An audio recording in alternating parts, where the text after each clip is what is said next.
ആഴമാർന്ന സ്നേഹമാണു നിൻ തിരുഹൃദയം, ആ മാറിലേക്ക് ചാഞ്ഞിറങ്ങട്ടെ എൻ ജീവിതം.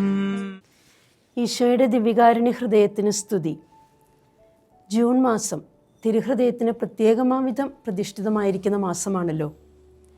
തിരുഹൃദയത്തെക്കുറിച്ച് ധ്യാനിക്കുമ്പോൾ നിങ്ങളുമായി പങ്കുവയ്ക്കാൻ ഞാൻ ആഗ്രഹിക്കുന്നത്, പ്രായോഗികമായി എങ്ങനെ തിരുഹൃദയത്തോടുള്ള ഭക്തി നമ്മുടെ ജീവിതത്തിൻ്റെ തന്നെ ഭാഗമാക്കി മാറ്റാൻ നമുക്ക് കഴിയും, അല്ലെങ്കിൽ അതൊരു ശീലമാക്കി രൂപപ്പെടുത്താൻ നമുക്ക് കഴിയും എന്നുള്ളതാണ്. എൻ്റെ ചെറുപ്പകാലത്ത് ഏകദേശം ഒരു 35 വർഷങ്ങൾക്ക് മുൻപ് രാവിലെകളിൽ കാണുന്ന ഒരു കാഴ്ചയുണ്ട്. മക്കൾ സ്കൂളിൽ പോകാൻ ഇറങ്ങുമ്പോൾ അമ്മമാർ മക്കളെ തിരുഹൃദയ രൂപത്തിന് മുന്നിൽ കൊണ്ടുവന്ന് നിർത്തും. 1 മിനിറ്റ് പ്രാർത്ഥിക്കും, ഒന്ന് കുരിശ് വരയ്ക്കും, പറഞ്ഞു വിടും. അവരുടെ വിശ്വാസം ഇതാണ്: ഈ പകൽ മുഴുവനും ഈശോയുടെ തിരുഹൃദയം തങ്ങളുടെ മക്കൾക്ക് സുരക്ഷിതത്വം നൽകും. മക്കളെ സ്കൂളിലേക്ക്, കോളേജുകളിലേക്ക് പോകാനിറങ്ങുമ്പോൾ 1 മിനിറ്റ് ആ തിരുഹൃദയ രൂപത്തിന് മുന്നിൽ നമുക്കും നിൽക്കാം. തിരുഹൃദയത്തിൻ്റെ സംരക്ഷണ വലയം നമുക്കും ചുറ്റുമുണ്ടാകും. മറ്റൊരു ചിത്രം കൂടിയുണ്ട് എൻ്റെ ഉള്ളിൽ, പ്രത്യേകിച്ചും കർഷക കുടുംബങ്ങളിൽ. കർഷകരെ സംബന്ധിച്ച് അവർക്ക് ദൈവം മാത്രമാണ് ആശ്രയം. പലപ്പോഴും ഞാൻ കണ്ടിട്ടുണ്ട് എൻ്റെ പപ്പ വെളുപ്പിന് എഴുന്നേറ്റ ഉടനെ തിരുഹൃദയത്തിന് മുമ്പിൽ മുട്ടുകുത്തി കൈവിരിച്ചു പിടിച്ച് പ്രാർത്ഥിക്കുന്നത്.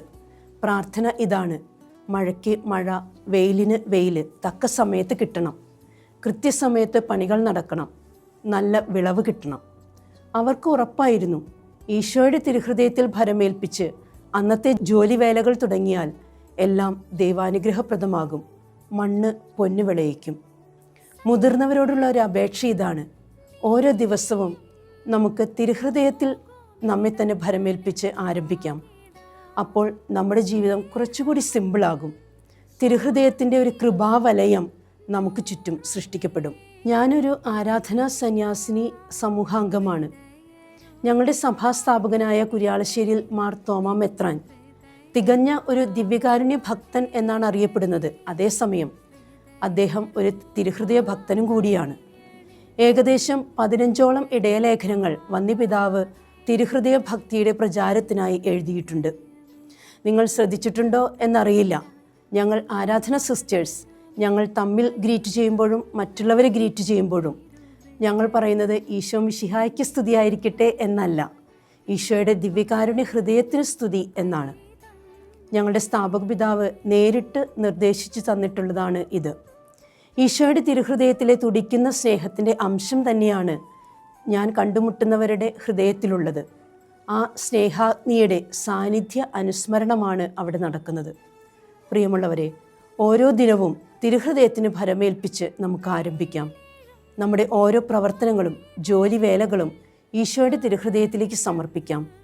നാം കണ്ടുമുട്ടുന്നവരിൽ ഈശോയുടെ ഹൃദയഭാവങ്ങൾ ദർശിച്ച് ആദരവോടെ, മാന്യതയോടെ മറ്റുള്ളവരോട് ഇടപെടാൻ ശ്രമിക്കാം. ഈശോയുടെ ഹൃദയത്തിലായിരിക്കട്ടെ നമ്മുടെ പ്രത്യാശ. ആമേൻ.